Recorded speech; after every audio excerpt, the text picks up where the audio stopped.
Welcome to Baker's Banter. You're yelling. Woo, woo, woo, woo.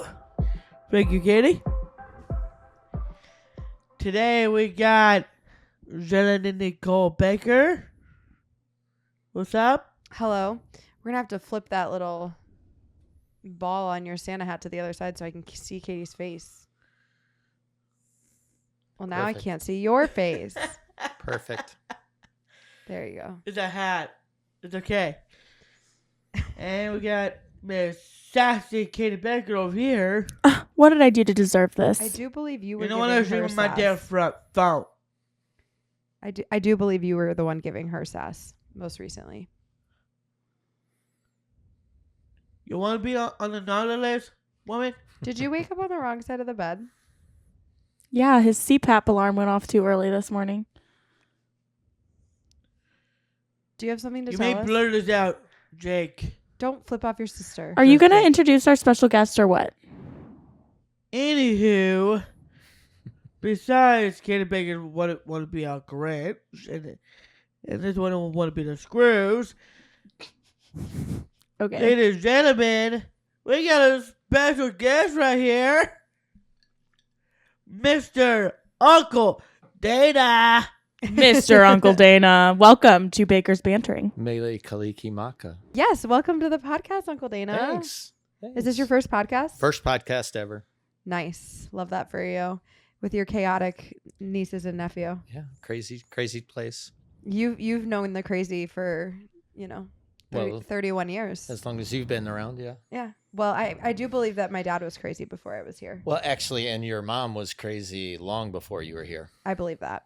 That makes sense. I mean, we did end up with crazy somehow. Not our perfect mother.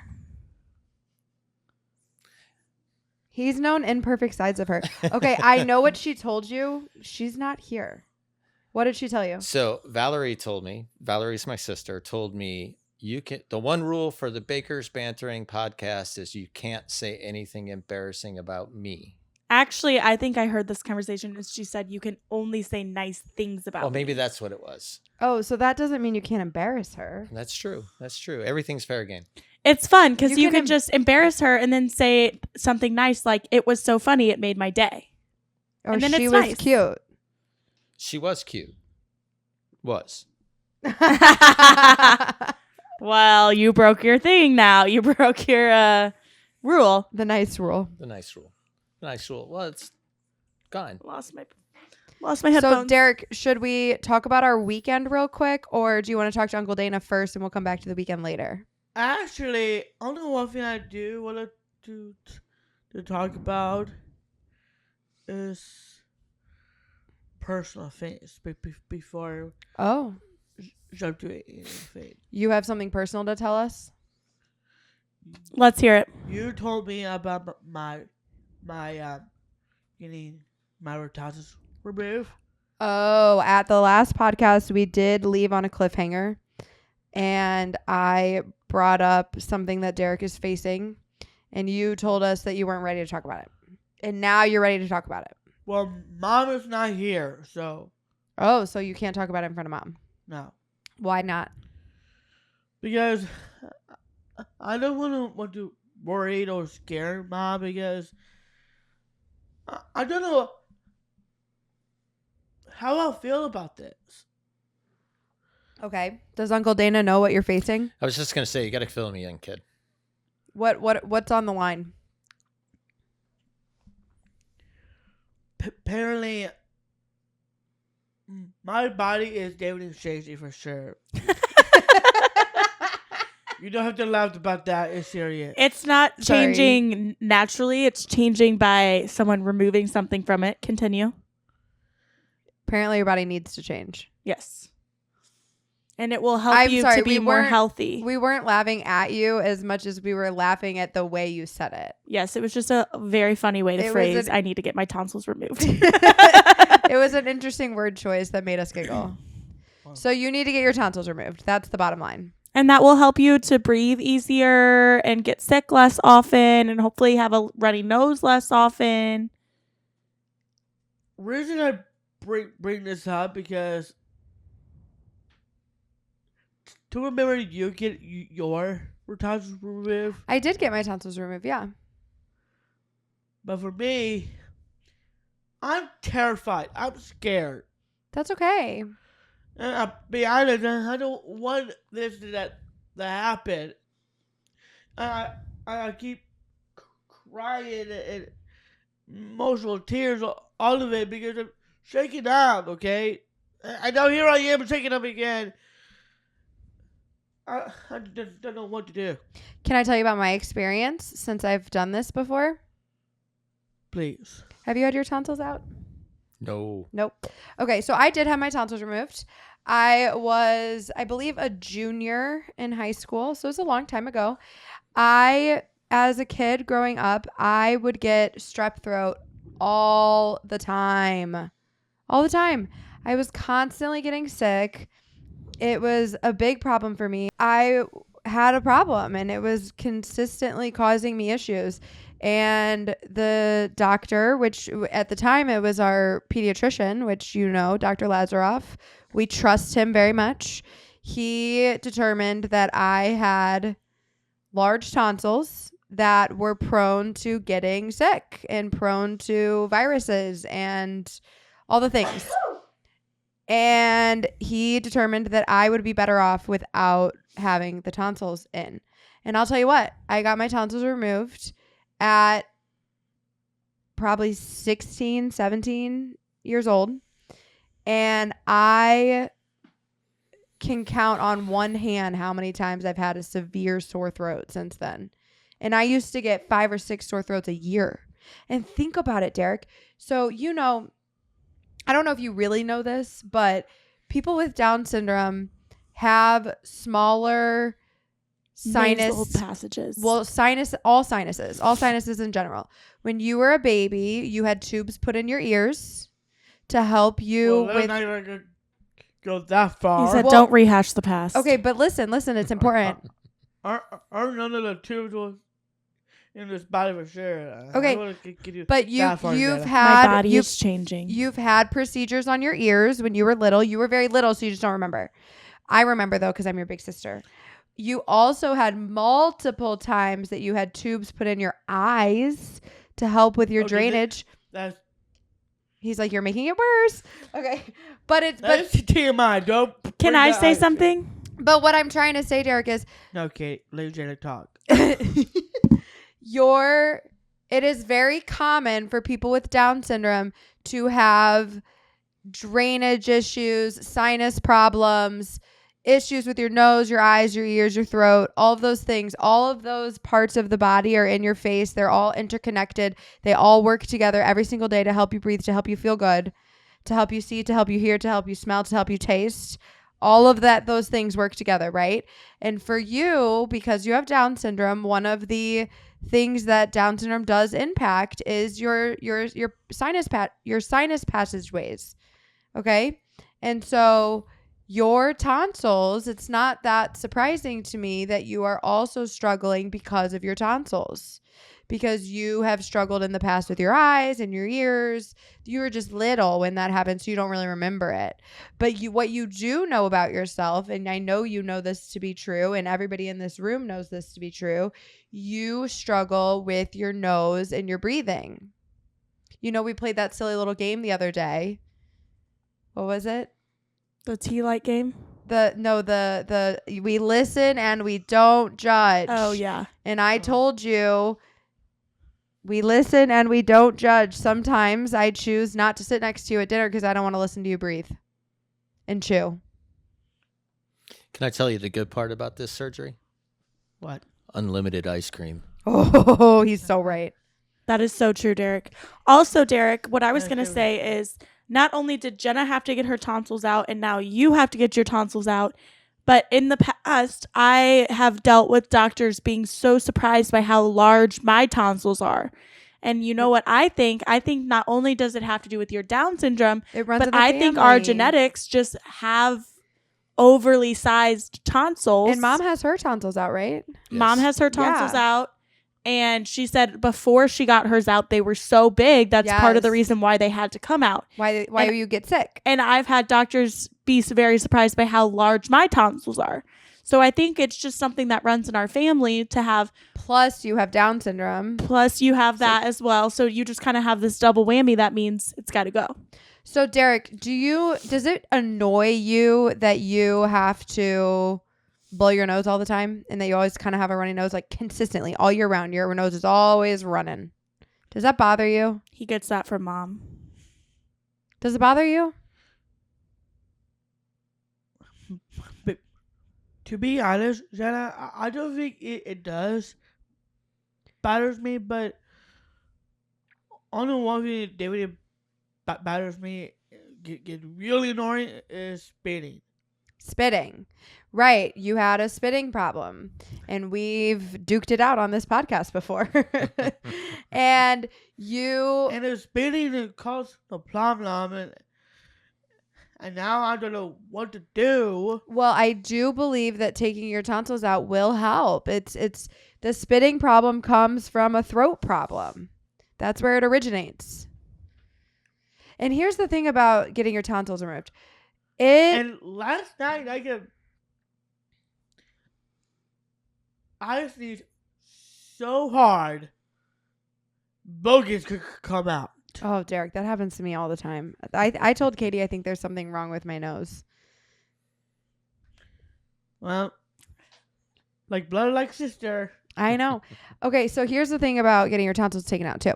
You will go to the doctor and they will give you some medicine and you will go to sleep.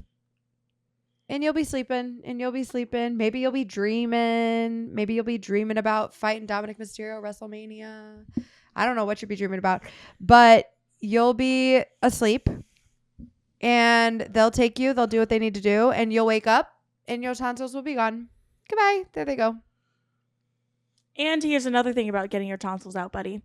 I've heard that the older that you are, the worse it gets. So it's a good idea to get it done now so you don't continue to get older and it become worse. And I think you're brave and I think you're strong and I think you are capable and I think that you're going to be just fine. And you're going to get to eat a lot of ice cream like Uncle Dana said. And pudding and Jell-O. Okay, I get it. And popsicles. So what do you think? Do you think you can do it? Do you think you're strong, brave boy? Well, do you remember this kid named Sheldon Cooper? Is that from Young Big Sheldon, Bang? Thank you. Okay, Big Bang. Yeah. Well, Sheldon Cooper got extremely very ill. Ill. Okay. Like how Plano was his stomach, Mm-hmm. and somehow that kicks in, and he would do the hospital.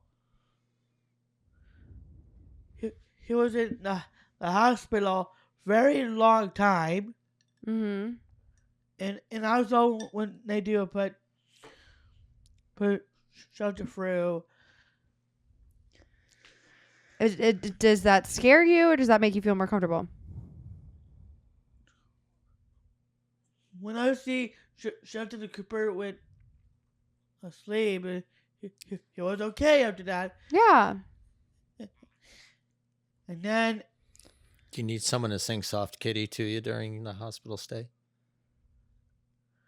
That Sheldon always got the song sang to him by his mom? he does, yes. That song is pretty cute. Should we have mom watch it so she can learn it and sing to you?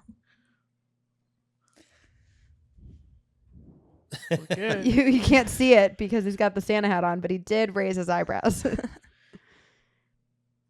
So young Sheldon was taken care of at the hospital. Yeah? Yeah. Also, not just that, Sheldon had to get away his teeth moved, and His wisdom teeth. I think it was his little baby teeth. Okay. So we had to get Have to- teeth pulled. Okay. Get his teeth pulled, and he went to sleep out after that. When I see Sheldon Cooper being brave, question is, does Derek Baker could be brave just like him? I think so. Well, Derek Baker recently was in the hospital. Yourself, you have your own personal experience, right? We went to the emergency room. Jenna put you in the hospital. Did you hear about this? I did not. Well, here's the thing. We had a bad week with TikTok videos. It started out with Ryan, and I'll take some responsibility because it was our idea to make the TikTok. But Ryan takes all the responsibility for being a moron, okay? And he participated in this TikTok video. He was not asked to participate in the TikTok video. He was asked to hold the camera to record the TikTok video.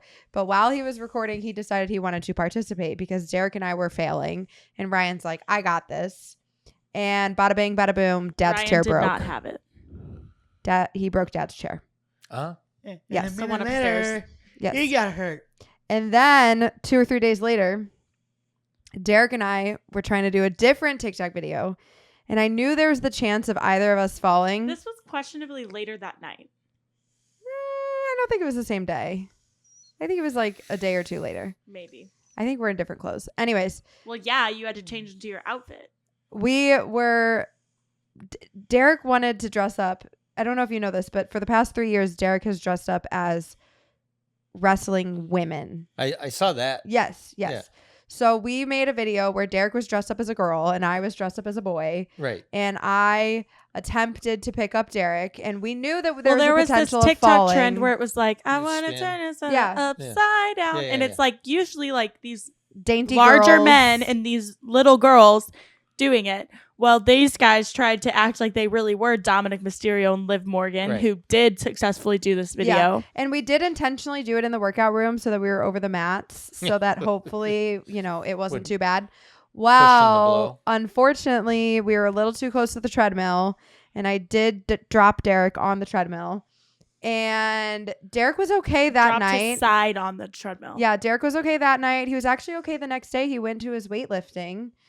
And then the following, I think it was actually, that was a Tuesday, and not until Friday morning he woke up and he was in some really bad pain. He had complained about it Thursday night. Friday morning he woke up and he was in a lot of pain. And Derek doesn't complain about pain.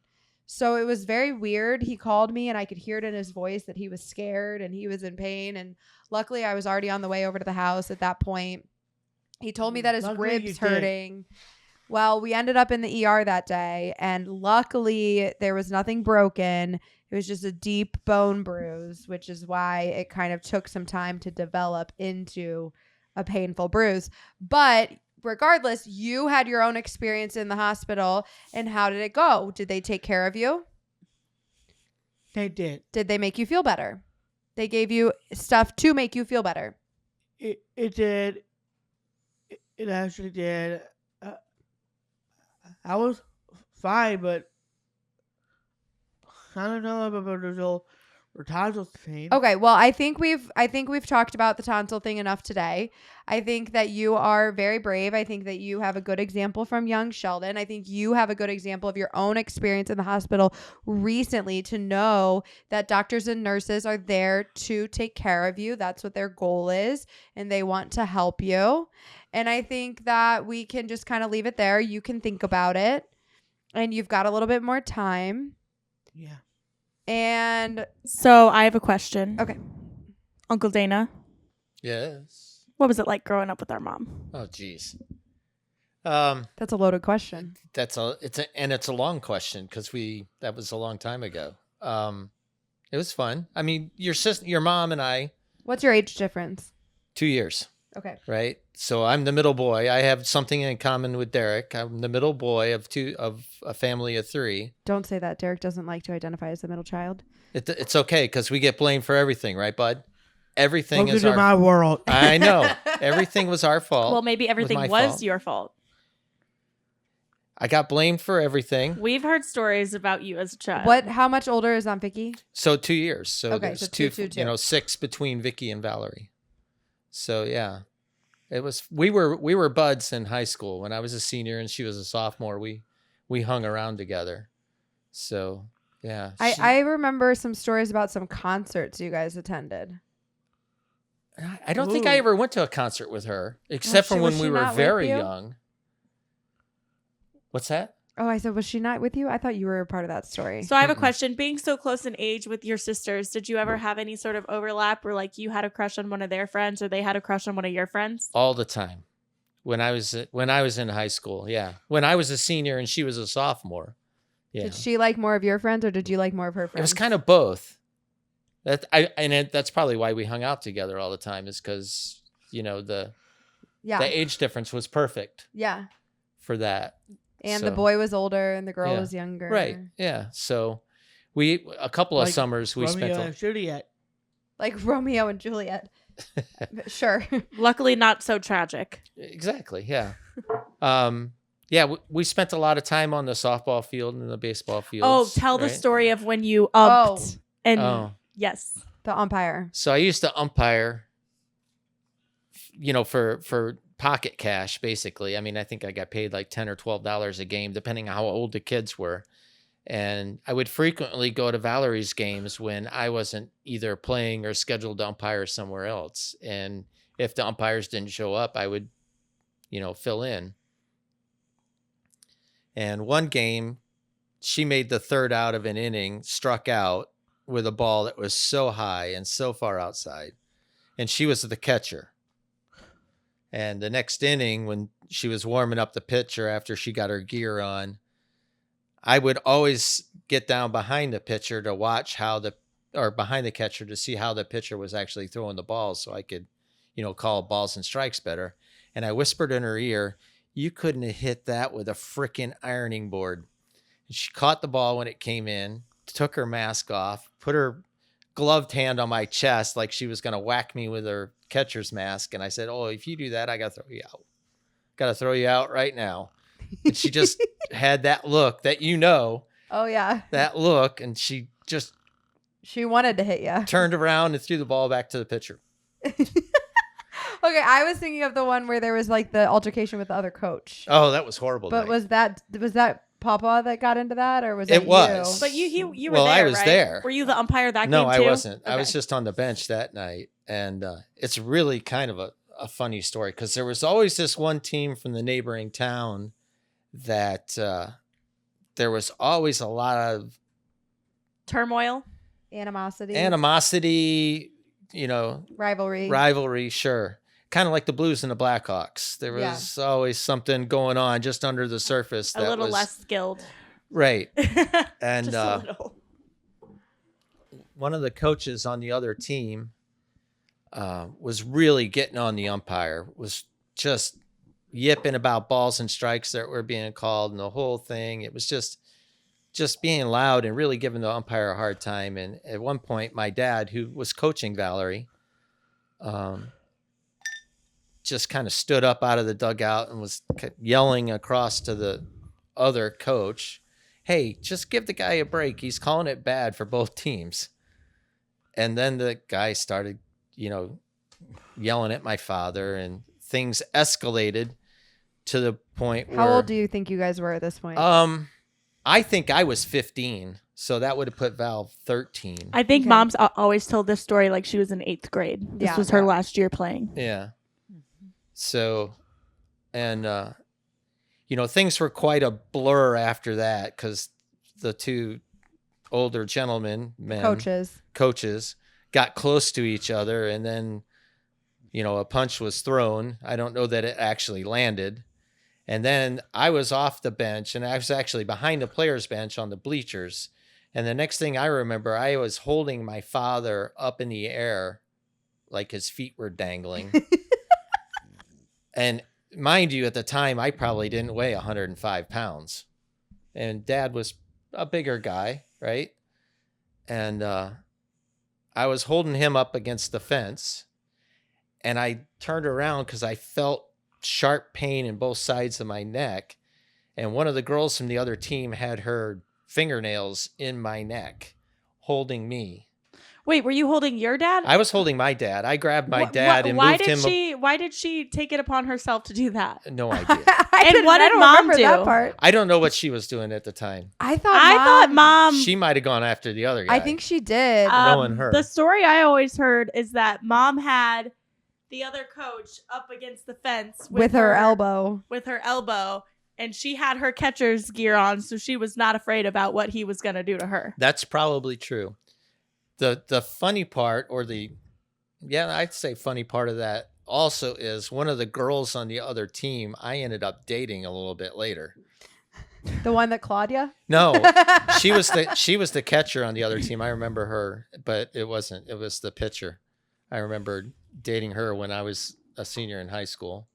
So the catcher's the one who clawed you and you dated the pitcher? Yeah, from the other team. Yeah. Oh, my goodness. She went to a neighboring high school. And Is it Tina? no, it's not Tina. I didn't meet her until later when I was in the Navy. He met her once he was much smarter, but not smart enough. Fair enough.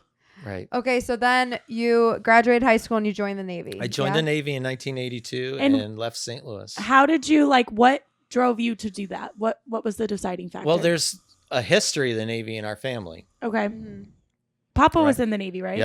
Yep. My dad was a third-class gunner's mate in the Navy, and Uncle Bob was a personnelman in the Navy. And then my grandfather, my dad's dad, was also in the Navy. He was a good machinist mate like me. So there's a history of Navy in our family. Did it have anything to do with the fact that you didn't want to go to school? Oh, yeah. Well, I wasn't. Dad and I had a conversation, and Vicky was already in college at the time. She got married. Well, actually, she may have dropped out of college when she got married. I don't know that she went right to away. 1 year at Maryville. Yeah. Well, and then she went to St. Louis Community College for a while too. Okay. So maybe she was just gotten her associate's degree. Mm-hmm. And she got married the day after I graduated high school. And Dad and I had a conversation earlier that spring, and he said, "You have saved no money. What is your plan?" He said, "I'm not paying for you to go to college. I'm not going to pay for you to, drink beer and chase skirts. Yeah, F around. So Chase what's your plan?" skirts. So at the time, the only jobs in town were at the foundry, and I wasn't going to do that work. That was dirty and nasty. So I said, well, I guess Is the foundry not the same that it is now? No. No, it used to be like where all the It car was a dealers, warehouse. where all the car dealerships are, right there on the North Service Road between like Mid Rivers and Cave Springs. But he says, well, you got to find something. So I joined the Navy. There you go. And how long were you in the Navy? 25 good years I was in the Navy. And 5 bad ones? No, I was I only thought you were in 20 for 35 or No, for only 30 20. years. So good math there, math major. Yeah. So, and tell About us how 25 far years. you made it up into the Navy. What was So, your retiring rank? When I retired, I was a Master Chief Petty Officer, E9, as high as you can go in the enlisted ranks. I was a Master Chief for 7 years when I retired, so I was pretty senior, and it was pretty good. I loved my last duty station. And what has been your advice to Jenna and I ever since joining the Navy and having nieces? Marry for money? Nope. No, that wasn't it. I mean, you do say that. You do say that. Yeah, marry rich. That's what Something that we're not supposed to do. Oh, guys are dumb. Was that part of it too? Don't date sailors. Don't date sailors. don't Well, date that's a the tip sailor. I give to all the waitresses whenever I go out to eat. Don't date a sailor. And Tina always says, "Well, no one ever told me that." So, how many different places did you live in the Navy? So my first thing was going to Great Lakes, Illinois in the middle of the late fall and winter, which was wonderful. It was never warmer than 25 degrees, and they used to wake us up to shovel snow all the time. So that was fun. Then I went to Orlando, Florida. Was down there for my first schooling, really, was nuclear power school down in Orlando.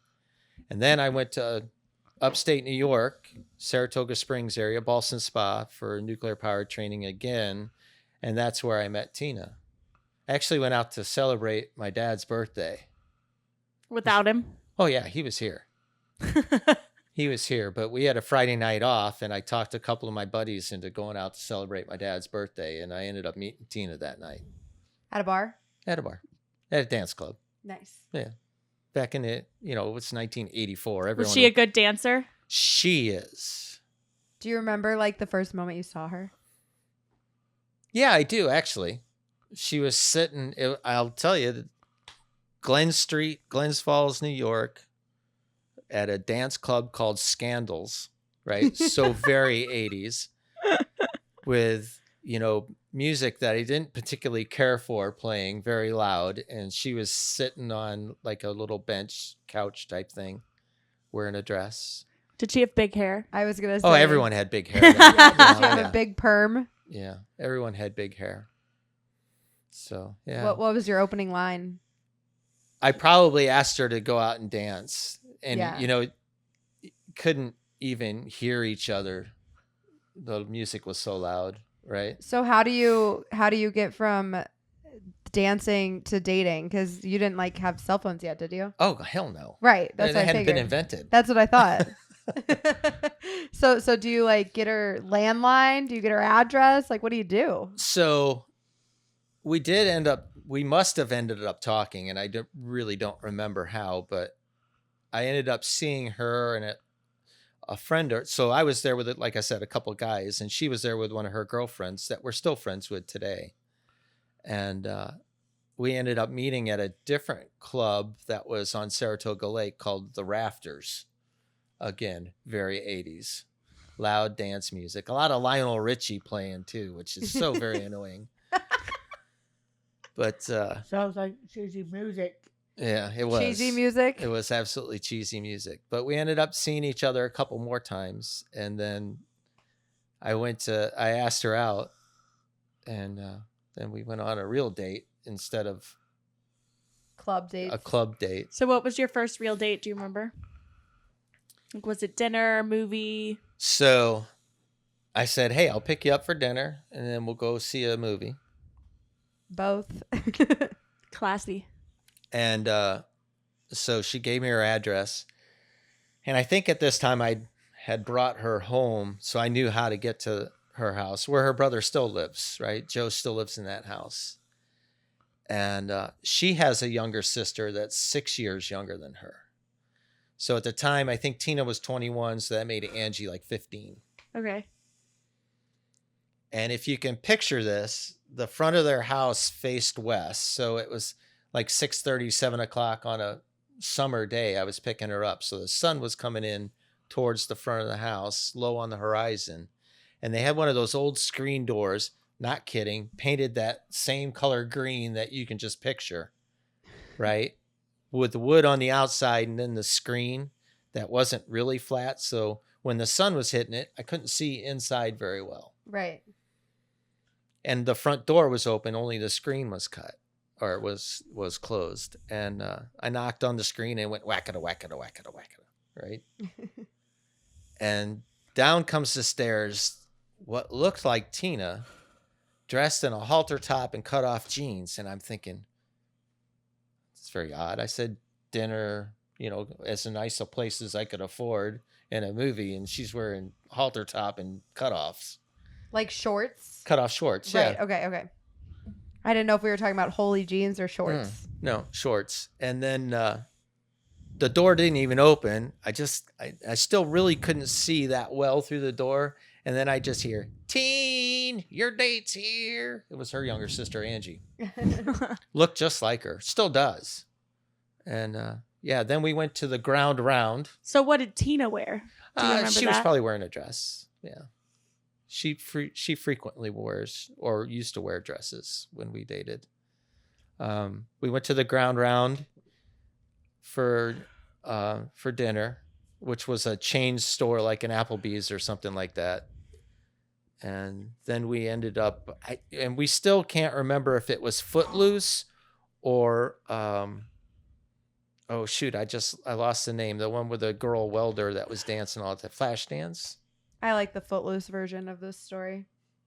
But Let's go with that. I think it was Footloose, but she thinks it was Flashdance. Both very popular movies at that time. Yeah. There you go. And then you got stationed in Hawaii next, right? No, then I went to Bremerton, Washington. Okay. We were in Washington for 5.5 years on my first And summer. Tina went with you? The first year I was there alone, and then we got married. Right? Kyle was a baby in Vicky's belly then Mm-hmm. at our wedding, and Your first wedding. first wedding. So how long did the first wedding last, or first marriage last? We went. So, if you can picture a young girl from a very small town in upstate New York With a huge family. with 8 siblings, It's like my big fat Greek wedding Yes. and then I moved her all the way across the country to the Pacific Northwest. where it rains all the time And it's gloomy. and it's green and gray. It's the only 2 colors. Wow. And the 4th of July weekend. It's always nice the 4th of July weekend. But she did not handle the separation from her family well at all. And that caused a lot of problems for us. And we were still very young. So How old were you when you guys got married? I was 22. She was 23. Okay. Yeah. Oh, she's a year older than you. I didn't don't know if I that. knew that. She's I didn't know Aunt Tina was a cougar. Yeah. She's 11 months older than me. Oh. So then after the 5.5 years on my first submarine, I got us transferred back to New York, where the first time I had a teaching gig. Because part of the problem too was that you were gone a lot. I was gone half the time at least. Yeah. Yeah. And then And- she was just She was alone not by only herself. she was not only separated from her family, but she was also by herself on her own to make friends, to Right. create a community, all the things. Right. Right. So yeah. And she's not the most extroverted member of the family. Exactly. She's definitely not. I'd We say love her so I'd much. say the most extroverted member of the family is thing 1, thing 2, or thing 3. Well, I don't know. Mom's up there. I don't know. I think thing 2 takes the cake. I don't know. He's got a lot of introverted sides to him too, though. Once he's off, he's off. That's true, but he could talk to anybody. I don't know. I think Mom takes the cake. And Mimi Warren, She made friends with everyone. she did. She did, but Mom's louder, Oh, Oh, yeah. Loudest. loudest. I don't Yeah. know. I don't know. That's Katie's true. so loud. Multiple That's of my friends said something to me about how loud Katie was at the bridal shower. Yeah, and multiple of Mom's friends got an earful when I was just what I thought speaking at a normal volume. No, it was nothing normal about it. And they were like, "Oh." So you went. So I she went back was to New with York. you the whole time in Washington. Then Yep. you went back to New York. Right. And that's when we separated. And then we divorced. And then I was in Hawaii for 4.5 years. Basically gone the whole time. I never saw anything on the island. Yeah. On my second submarine, I was out there. And then after 4.5 years there, I went back to New York to teach again. And Reconnected. yeah, I called her up as soon as I got back there. I figured out where she was. I actually called her mom and asked how to get hold of Tina. I said, And what led you to that? Because I specifically feel like I remember a conversation you had with Mimi that's been talked about. well, my mother was never, ever happy that Tina and I separated. Yeah. So, And she made that clear. yeah, she did. My mother always was wise and always had very good advice, as you both know. And Yes. always adored your wonderful wife. Well, Right. yes. She So- deserved the adoration. Anyway, did. what she told me when I was going back to New York was something along the lines is you have to call her because if you just run into her at the grocery store, it's going to be horrible. That's good advice.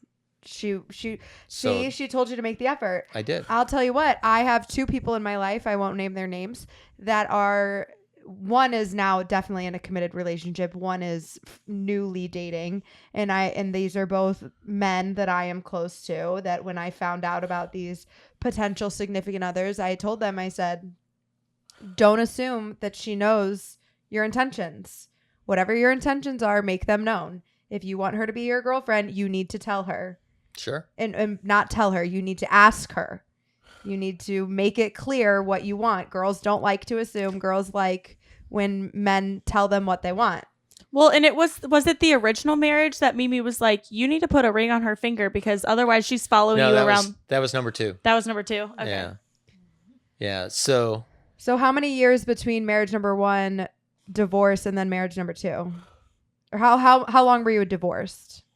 I think 6 years. And how long were you married the first time? I think 7. Okay. I think it was 7 and then 6. Okay. And then you rekindled, and then how long before you were married again? Well, so we were back together for about 2 years in New York. And then I was really irritated at my boss at work one day and called the guy that controlled where I worked in the Navy. We call them detailers. And I talked to him and said, what do you got that gets me out of here today? Because I was really, really pissed at my boss. And this was in New York? I was in New York, and I was supposed to be there for another full year. And 3 weeks later, I walked across the bow of a submarine in Norfolk. So Where's that? Norfolk, Virginia. Oh, okay. Norfolk, Virginia. Yeah. So I came home from work that day and told Tina, I said, I'm leaving in 3 weeks. And, that was just Hard. shocking.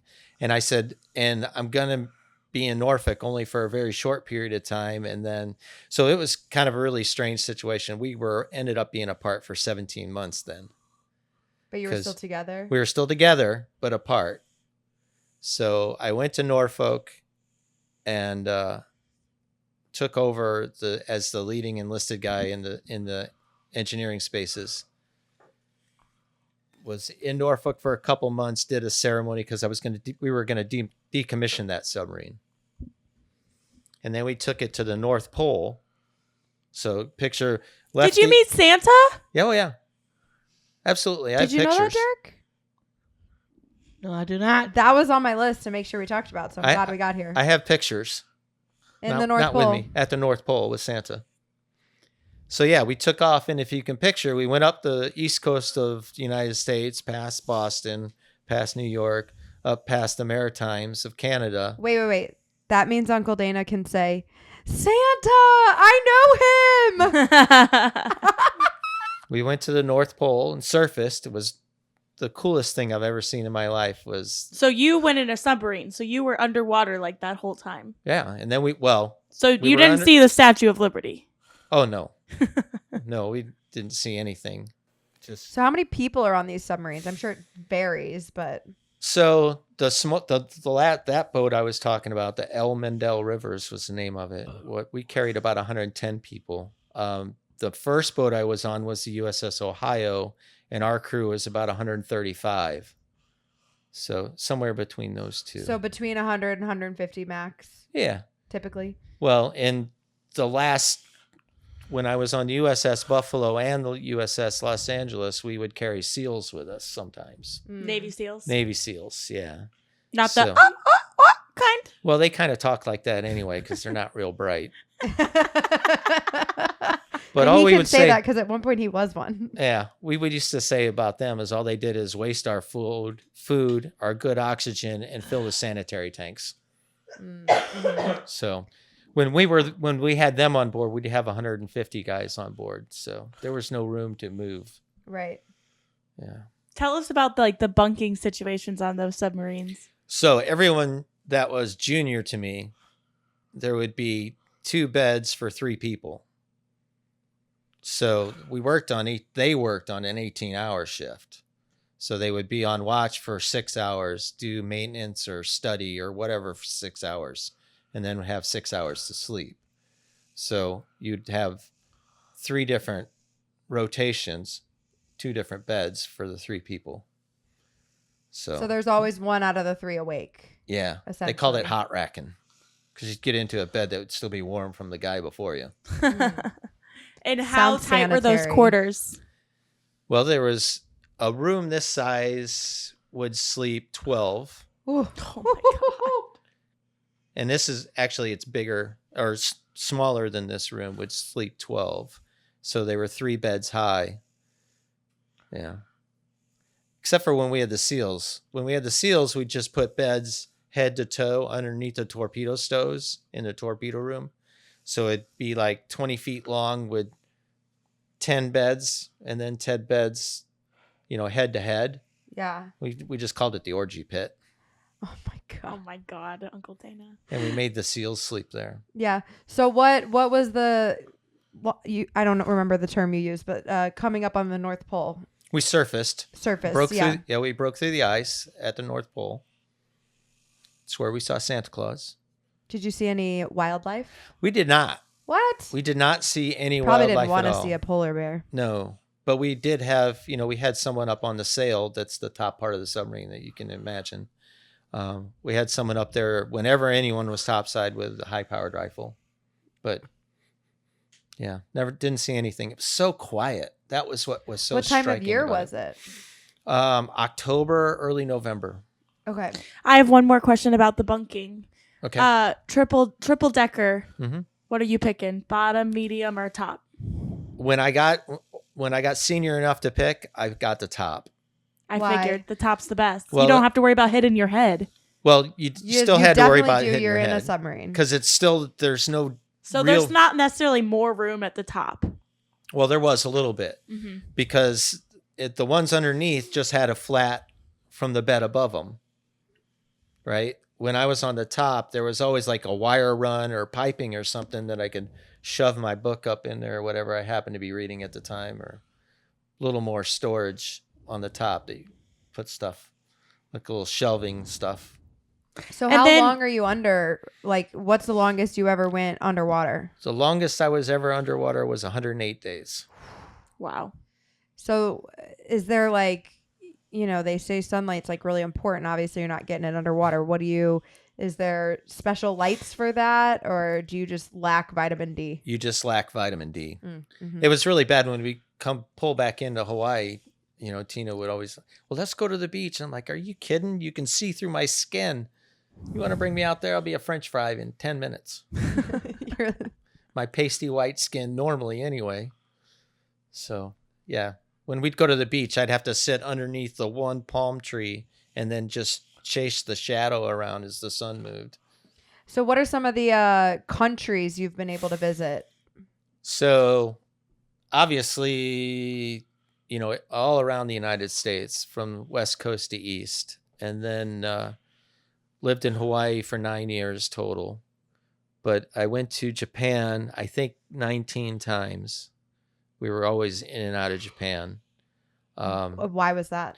Well, that's where the admiral for the Fifth Fleet is. So whenever we went out there, the captain of the submarine would have to talk to the admiral about what mission we were going to do.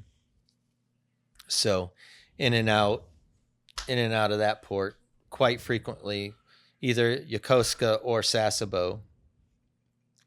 I've been to Thailand a couple times. Tina actually got to meet me in Australia, all the way on the west coast of Australia, Perth, and that was so much fun. We had a great 7 days together there. I have one important question to ask you. Sure. Did you hold a koala bear? No, Did you ever hold a panda bear? a wombat. We held a wombat. What's a wombat like in comparison to a koala bear? A koala bear is a bear, and a wombat is like a big rodent. Like Is it looks small? it looks like a beaver, Okay. and it looked, yeah. There's a picture Katie's got, Mm. and it was the one that we were holding was just fat, and it almost when you held it, it kind of just slumped over your arms like a It was like a little stuffed, Kind of cuddly? turned to mush. like a stuffed animal, like it turned to mush, like a stuffed animal that didn't have enough stuffing in it. He was a cuddly little thing. It was very cuddly. That's why you got to hold the wombat. Did you see a kangaroo? We did. We saw lots of kangaroos. Did you ever see baby and mama kangaroos? Yes, Joey's, right? Joey's in the belly. Yeah. What other kind of wildlife? I don't know. Snakes? Oh yeah, Spiders? probably. I don't know. Well, it was like a wilderness park that we went to and saw all this stuff because we were in the city. We were in Fremantle, which is just outside Perth. So it was neat. So I know you've told stories in the past about different things that you've eaten in other countries. We used to call everything in Asia that you'd buy from a street vendor, we'd call it monkey on a stick. Because everything looked the same. It was always cut in little squares, thin. Was it ever actually monkey? I have no idea. We have no idea what we were eating. Could have been any kind of... Well, because there probably is also Animal. that language barrier. So they're telling you what they're giving you, but you don't understand what they're saying. Exactly. I think there was something like really weird from like Thailand or something. Well, we had the insects, right? The grasshoppers or something. Maybe that's what I'm thinking of. We've had those in Thailand, but in Japan, one time I went to a sushi restaurant and ordered a sampler platter of sushi with a friend of mine. And of course, you can't understand Japanese, and very few of the Japanese, older Japanese, like what would work at a sushi restaurant, know any English. Because this was just off the beaten path in town where only local people go. But anyway, getting to the story. I mean, and I like sushi. I like sashimi. I like it all. But I'm working my way around the plate, and my buddy taps me on the shoulder and says, "Oh, you got to try that piece." And I said, "Okay." And it was cut. It looked like a piece of Wrigley's spearmint gum. Okay. Was Right. it that thin too? It was a little thicker than that. Okay. But it was But cut what- into like a long rectangular Yeah, shape. yeah, and it Was was it- about the same color too, I was kind gonna of say, what kind of off color? gray-ish, whatever. So I throw it in my mouth, and it was the most bitter, nasty. The way I've described this before, if you took a softball and you put it in brine water and set it out on your back porch in St. Louis in June and didn't take it out until the end of September. Gross. So all those hot months in St. Louis, and then cut a strip off. That's what it would taste like. And I couldn't break it apart small enough to swallow because it would stick to my top teeth and then stick to my bottom teeth and then stick to my top So teeth. was your friend sabotaging Oh, you? he was. He was laughing at me. He says, I couldn't swallow it either. So did you ever figure out what it was? Sea cucumber. And did you swallow or did you spit it out? Oh, I swallowed it. I finally got it broke up enough to swallow it. Yeah. There's another story about Guam. A friend of mine, Tim Kroll, never forget him. One of the great guys, worked for me. We were in, I know this is going to sound crazy, but we were in a bar, You've never been to one of those before. and it was in Guam. Hot. Guam's the hottest place on earth. I swear to God. It's like right by the equator. Yeah, it's so humid there because there's no trade winds. So it's just, Where is Guam? I don't know. It's Is the it in like the Pacific. Indonesian area? I think Is it's it an north of island? that. It's an island. Okay. It's an island between Indonesia and India, maybe? Midway and Japan, I think. I don't know. What's Midway? It's midway between the United States and Japan. That's why Okay. it's called Midway. It's not the airport in Chicago. No. Oh, right. So Timmy Kroll and I are in this bar, and it's just a tin shack with slats for walls, right? Yeah. Open. And Okay, I got a question. When you're in this bar and you're off duty in that moment, what are you wearing? shorts and a t-shirt. Okay, so you're not like you're not having to travel around in uniform. Oh, no. Okay, that's And do they have like beer at this bar, or what are we drinking at this bar? We're drinking beer and we're short of money, Okay. right? Because we hadn't made it to an ATM yet, and this place didn't have one. And it was called Uncle Bob's too. No way. It That's was. It was hilarious. Uncle Bob's. We have an Uncle Bob. He has an Uncle Bob. Right. It was our great Uncle Bob. Yeah. So we're sitting there, and one of the girl sailors from the ship that was also there in port just happened to be walking by when Tim reaches up and grabs a gecko off one of the slats. And the little tail's wagging out the end. He caught it. He's proud of himself because we're a couple of pitchers in and we're trying to figure out how we can get enough money to buy another one before we get to an ATM. And she looks at him and says, $20 if you swallow that. No. And he says, do I have to keep it down? And she said, yes. So he throws it in his mouth and he slams his beer down and he looks at her and he grabs my beer and slams that down. And he looks at her again. He says, I can still feel the tail wiggling. She ran off, threw $20 down and ran off. So we had enough money to buy a couple more pitchers before we found an ATM. Oh Wow, my that's god. So horrible. did you ever talk to Tim about how it came out? It stayed down. I think he was just teasing the girl. So the stomach acid probably killed it. Probably, I'm sure. Oh my lord. It came out. It was still writhing. I don't think it survives the stomach acid. No. Probably. My goodness. Okay, so then you're back in Hawaii. Yep. How after Hawaii, is that when you moved to Tennessee? Yeah. So the second time we moved to Hawaii, so after the 17 months apart, because, like I said, we went to the North Pole, came out in Bremerton, Washington, 4 months to decommission that ship. And then the Navy sent me immediately to Hawaii. And then I was in Hawaii for 2 days and then immediately to Japan to meet the USS Los Angeles. And I did 5 months of their deployment. Did you ever meet any notable politicians, like presidents or anything No. like that? Mm-mm. Okay. And then when we finally got back to Hawaii, Tina was supposed to fly out with her brother Joe.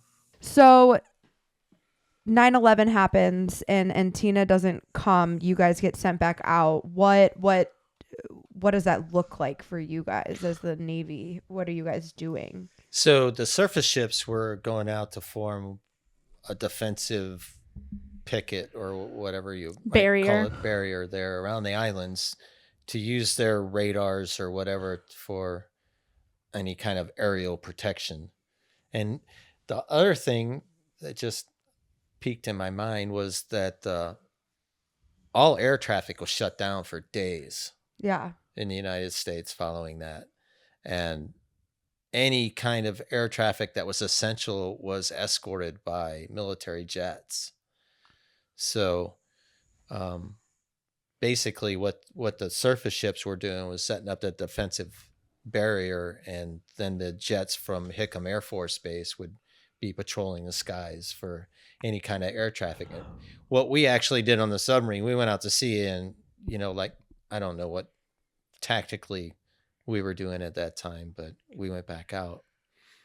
So are you like, when you're in a submarine, are you like looking for underwater Activity? Like, could you guys be able to like see if there was like a missile coming from somewhere, and like would you be able to diffuse any sort of situation like that, or how does that work? The submarine itself, no.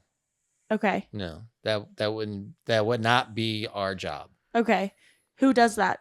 That would be the surface ships. Okay. Right. Surface ships and other airborne, aircraft or Like designed, Air Force or something. yeah, that are designed to do that stuff, but not submarines. Okay, Okay. so then you moved to Tennessee.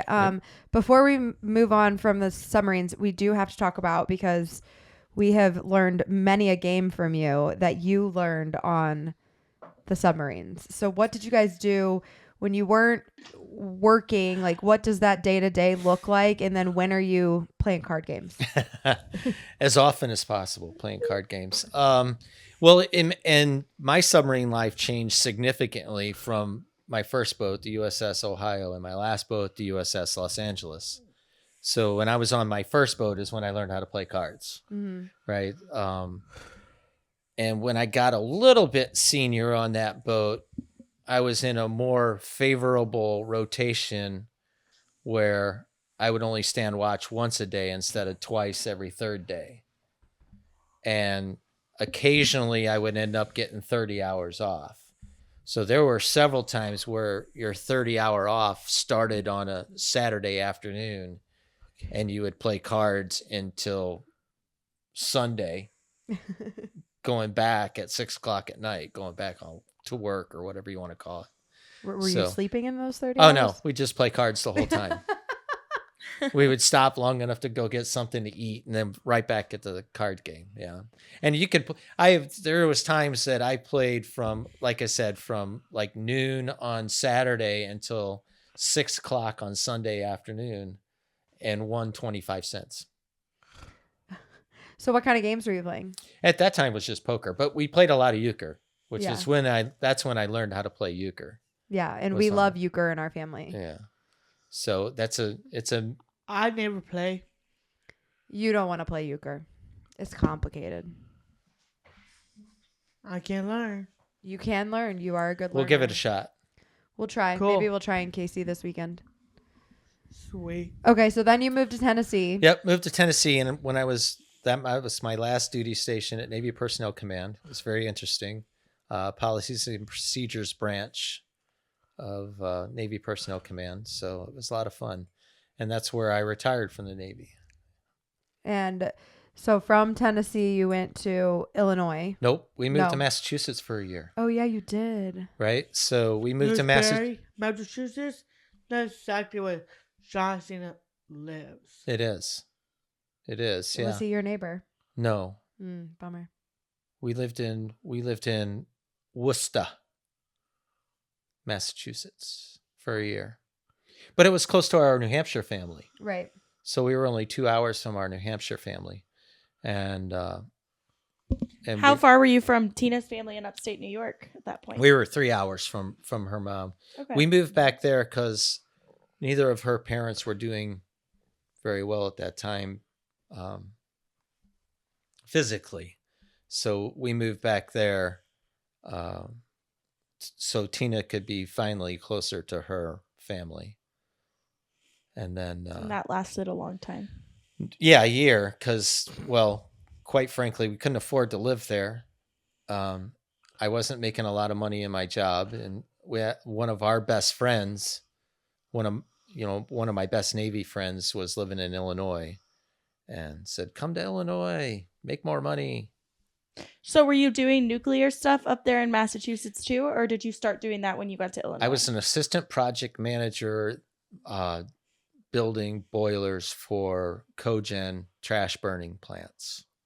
So all of my jobs happened to be in the Tampa area. So it was kind of nice in the winter when I had to go down there every couple of weeks. But other than that, the job was not appealing to me. Yeah. So.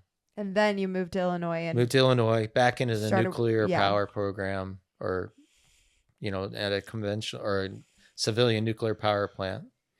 So, and I was a senior reactor operator and a certified instructor for 12 years out there.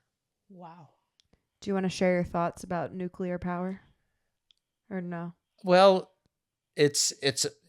I understand how it's a difficult concept for most Americans to accept nuclear as an alternative to fossil burning fuels. I understand the stigma that's attached to it, but most people don't understand how much nuclear power we have in the United States right now and how safe and efficient it is. So you can't beat the plant that I worked at put 2,400 megawatts on the grid 24 hours a day, 7 days a week with zero carbon emissions. So I don't know how you can beat that. Yeah. Hell yeah. There you go. That sums it up nicely. Speaking of New Hampshire, New Hampshire. great place the whole time. Love the place.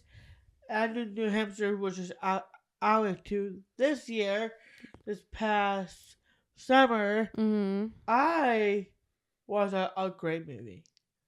Oh. What'd you watch? Well, I watched the best horror film yet. I bet it wasn't that scary. It wasn't that scary. I knew it. It wasn't that scary. Like Five Nights at Freddy's, or What was the movie? it's called Megan. Oh. It was a great movie. Like there were a little bit of 2, 3, 4 jump scares. But besides all that, there's a lot of people got killed into the movie. Okay, Derek, we like gotta wrap up this conversation. So I don't think we need a whole synopsis Like- of the movie right now. neighbor's dog, and the neighbor, and the kid, and Okay, can I tell you how much Uncle Maybe Dana the loves whole me? lab. Can I tell you how much Uncle Dana loves me? Let me tell you. Please. it was a very good movie. I'm glad you liked it, Derek. Let's hear your story, Jen. So I am getting married very soon. And all my friends always want me to go someplace warm for their bachelorette parties. And I like a cold vacation. And Uncle Dana and his lovely wife, our Aunt Tina, they live in upstate New York now to be close to Tina's family. And I came to him last Christmas and I said, I have a proposal for you. Because here's the thing. I want to go somewhere cold, but cold vacations, the time of year that I would like to go, are very, very expensive. And so I approached my Uncle Dana, who has been telling me since he moved up there that we need to come skiing at the ski place that is less than 30 minutes from his house. West Mountain. I said, I have a proposal. I would like to see if you would be open to having my bachelorette party at your house. So actually what she said is, I think she spoke to Tina first and got the okay. And then she says, I'm having my bachelorette party at your house. That might be true. I might have asked Tina. And you need to move in with. And I'm inviting blah, blah, blah, blah, blah, blah, blah, name, and name. And you can stay with Joe, right? Yes. Well, for your own sanity, I know. do feel as though you will enjoy the weekend more if you have a little bit of separation from all of us women. But we are going to have a lovely uncle and niece day before all the chaos. yes, we Yes, are we going are. skiing, the three of us and Joe, which is Tina's brother and Uncle Dana's best friend. That's correct. So the four of us are going skiing before the rest of my girlfriends and the rest of our family arrives. But the cherry on top of this story is I said, okay, Uncle Dana, hypothetically, if at any point in your plan of living in upstate New York where it's cold a lot, if at any point you feel you're going to be owning a hot tub, maybe, just maybe, you should get it before my bachelorette party next year. I And- have a hot tub. And he said, absolutely not. And about 4 or 5 months later, he sent us a picture and said, we bought the hot tub. Jenna, I bought you a hot tub for your party. And he sent us the area of the backyard where they were working on re-landscaping for the hot tub's arrival, which is now there. And we will be utilizing the hot tub on our bachelorette party, which after a long day of skiing will be very, very lovely to be able to use. And it's covered. And there's a heater between the back door and the hot tub. That's amazing. See, I told you. And have you been enjoying owning a hot tub? I have. It's been fun. I It's did. good. I do know you guys have used it because Kyle has sent me Snapchats. Kyle came up. It's so nice having Kyle close too. And Yeah. he's been up a couple times. And yeah, we jumped in the hot tub with a bourbon one night, I think. Yeah. I got a Snapchat. But okay, so we do have to wrap up. But I did want to ask you. So when we first started on TikTok, I remember you being a big fan of what we were doing, and we actually created you a TikTok account, and it is to this day called Uncle Dana. And at the beginning of our TikTok journey, we would often see you popping into our TikTok lives and commenting on our videos and things like that. So I just wanted to kind of get as our uncle, get your take on everything we've created with Baker Banter and the podcast and the TikTok and the videos and all the things. There's no expletive that's big enough for how I feel about what you kids have done. I mean, it's outstanding. It's amazing. It's whatever. There's no expletive big enough. It's just wow, right? So all the things you've done, all the places you've been, all the people you've met is, I don't know of anyone else, any other siblings that have had this experience. Yeah. I think wow, right? Yeah. And Derek's always wanted to be famous. Yes. Well, right. Since the time he could talk, Right. right? Are you sure?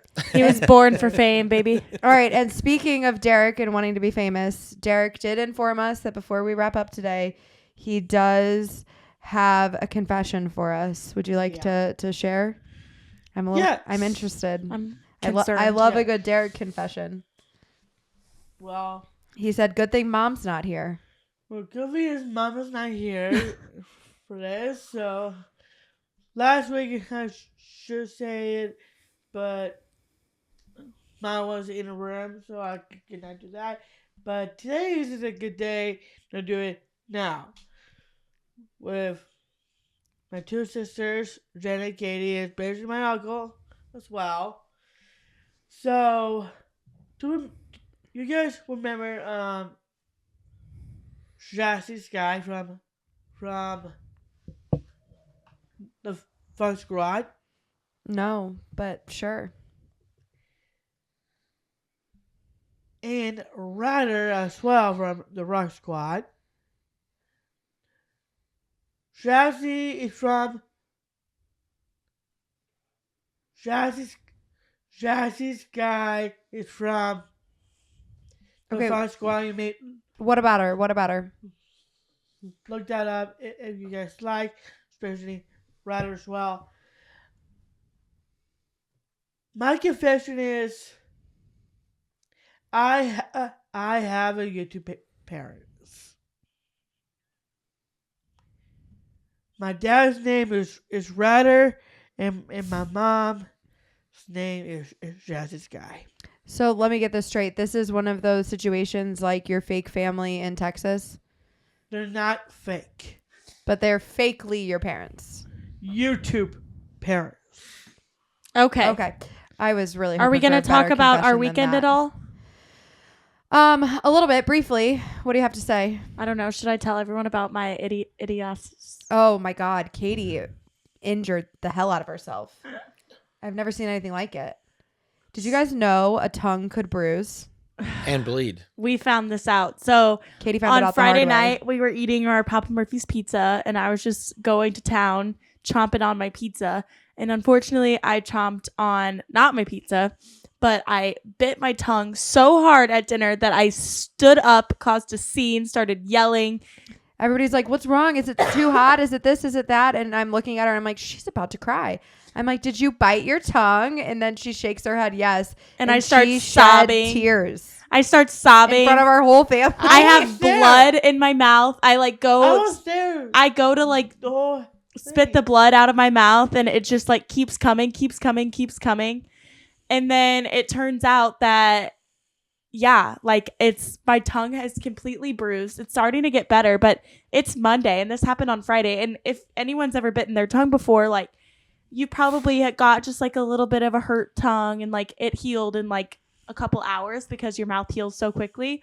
Well, not my tongue because it's still bruised. It's starting to get better now, but yeah, I mean, it was crazy. Okay, I have one quick Can story. I say something about that story? Yeah. Tell us. So I was on the other end of the table and observed the entire thing. It was quite dramatic, except for Derek. As because all of us are. Derek looked over at Katie and looked back at his pizza and dunked it in the barbecue sauce and took another bite. That sounds about right. He was not very concerned, it seems. Okay, this is a public service announcement / a quick story.